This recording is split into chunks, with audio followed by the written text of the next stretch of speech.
Assalamualaikum warahmatullahi wabarakatuh. Oke, hari ini kita belajar mengenai konsep obat pada sistem pencernaan. Sistem pencernaan itu untuk memudahkan penghafalan kita bagi menjadi 3 domain: anatomi, terus proses kegiatan di pencernaan, dan proses pengaturan pencernaan.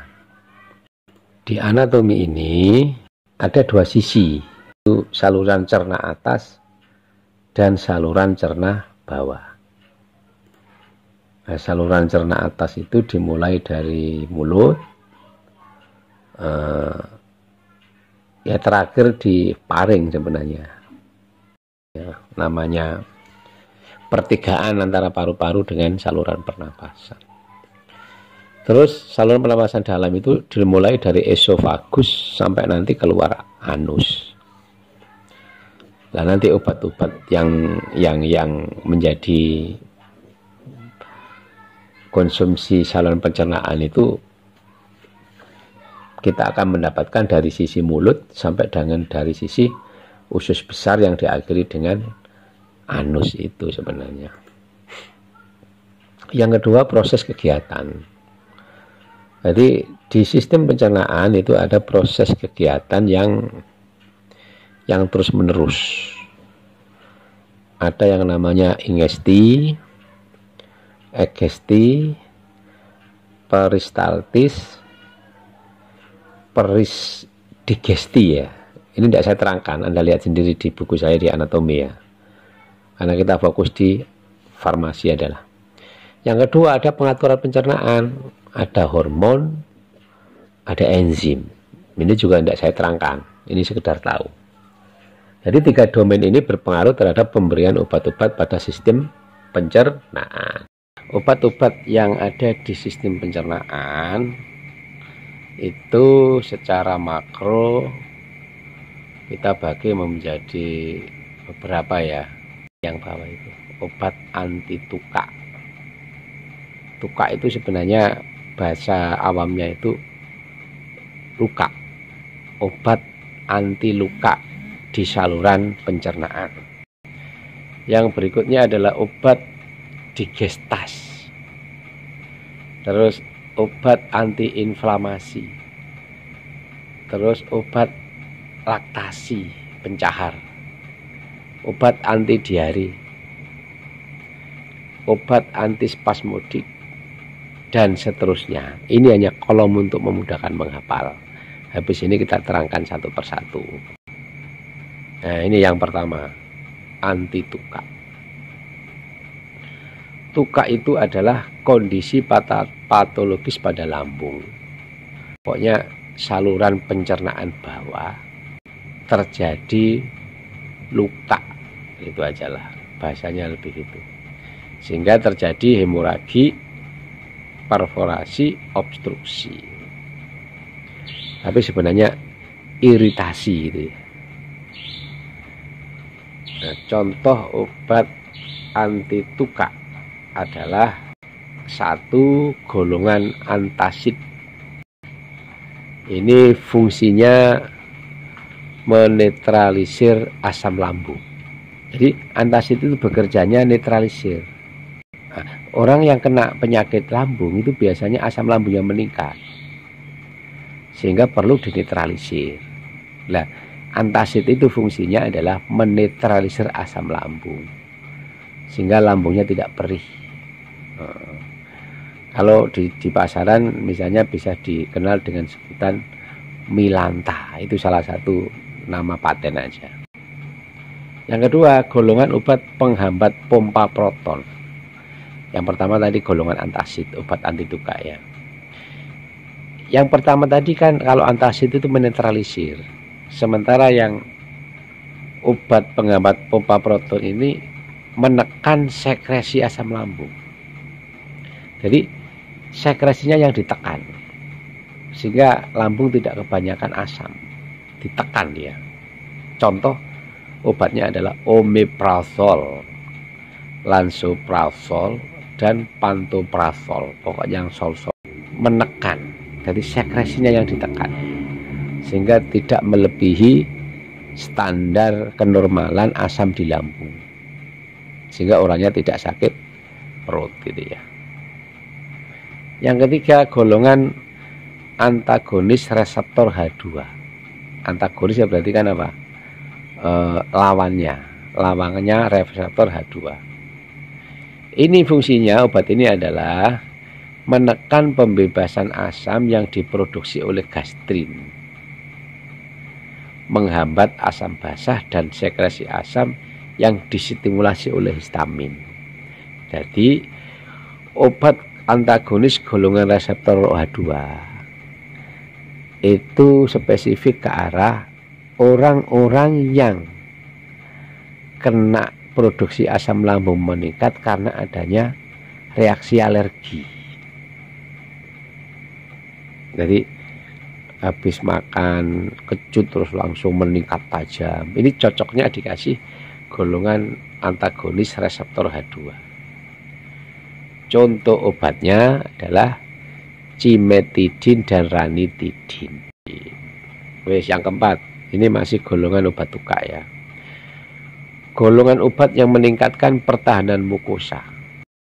Obat ini kalau dimakan akan membentuk lapisan pelindung, sehingga pada saat kita makan sambal, karena lambungnya sudah dilapisi, itu tidak terlalu perih.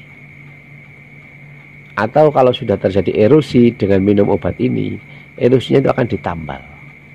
Karena ditambal, maka pada saat makan atau apa kegiatan yang lain itu tidak menimbulkan iritasi, tidak perih karena sudah ada tambalannya.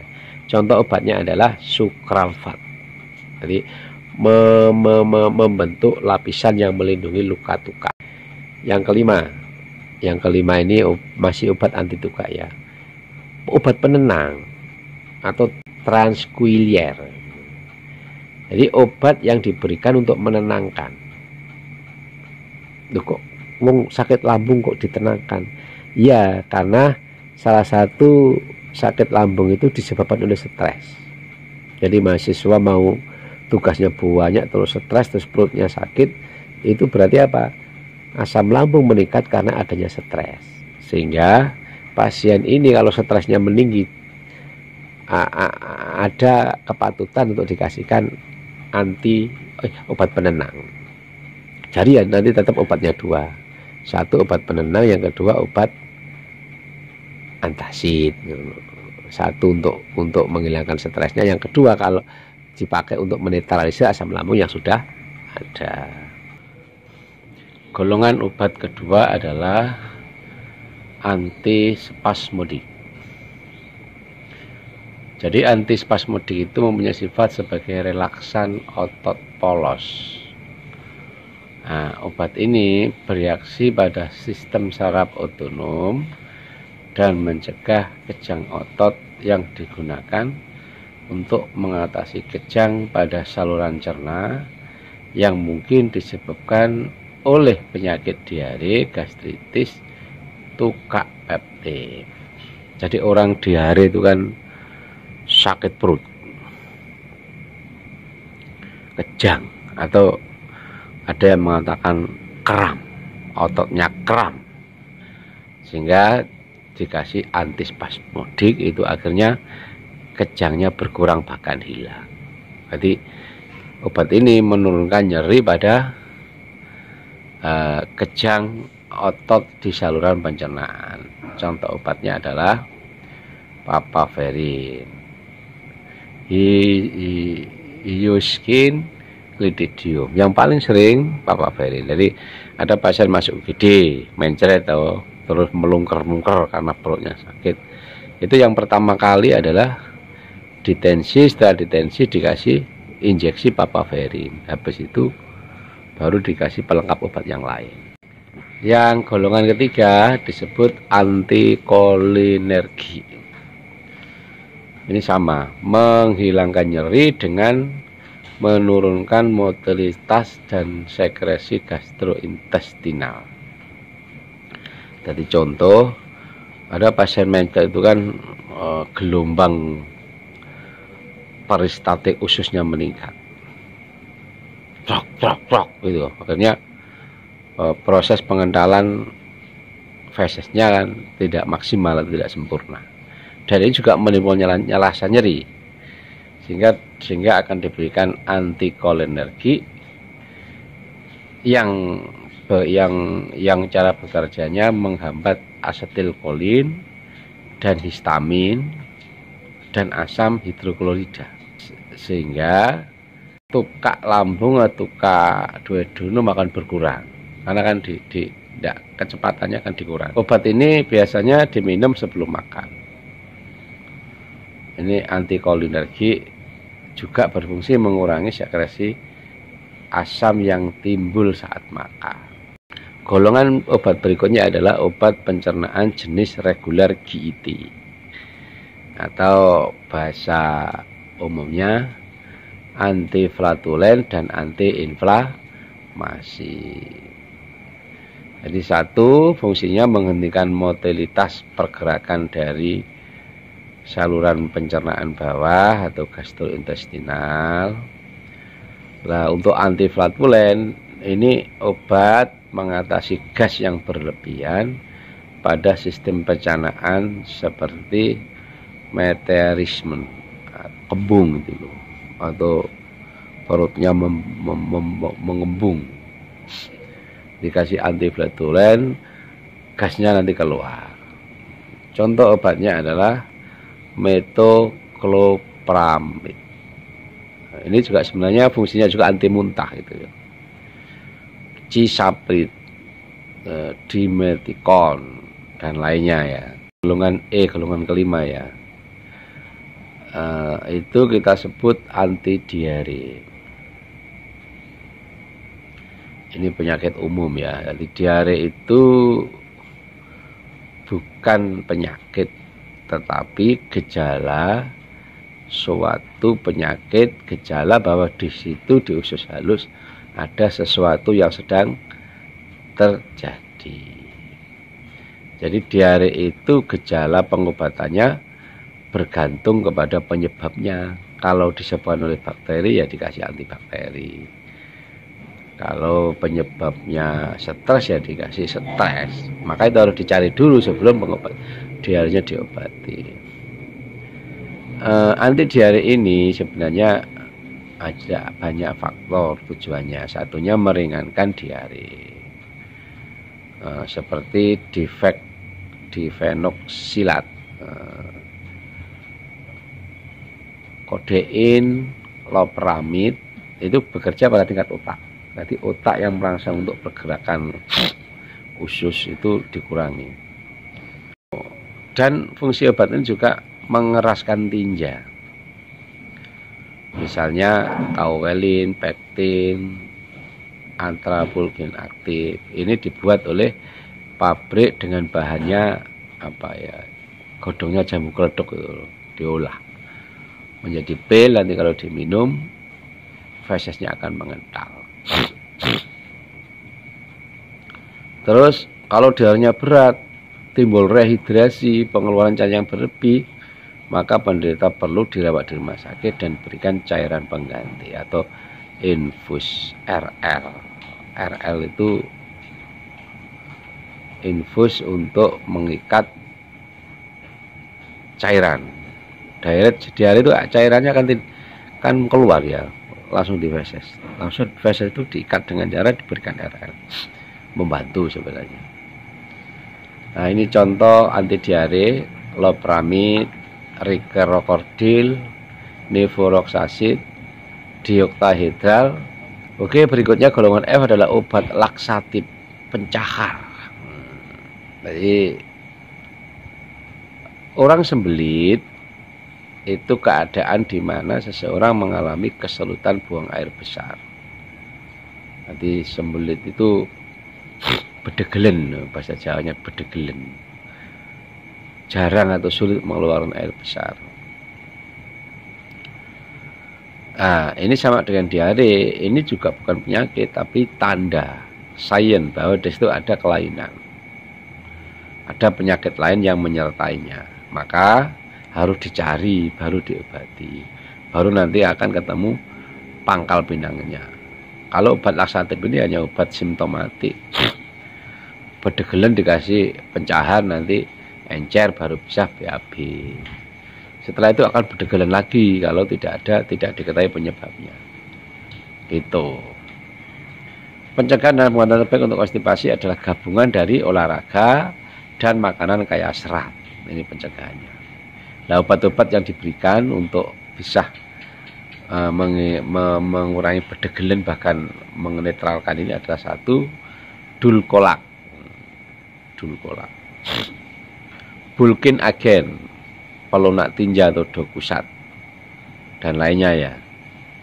Oke, selanjutnya adalah kolagogum atau hepatik protektor, obat pencernaan untuk fungsi hati dan empedu yang bermasalah. Ini fungsinya menstimulasi aliran empedu ke duodenum. Nah, obat yang diindikasikan antara lain adalah ursodeoxycholat, chenodeoxycholic, dan lain-lainnya. Nah, untuk golongan yang berikutnya adalah obat digestan. Obat ini membantu proses pencernaan yang isinya obat itu dalam bentuk enzim atau campurannya untuk memperbaiki fungsi pencernaan, dan salah satu manfaatnya memudahkan proses mencerna makanan.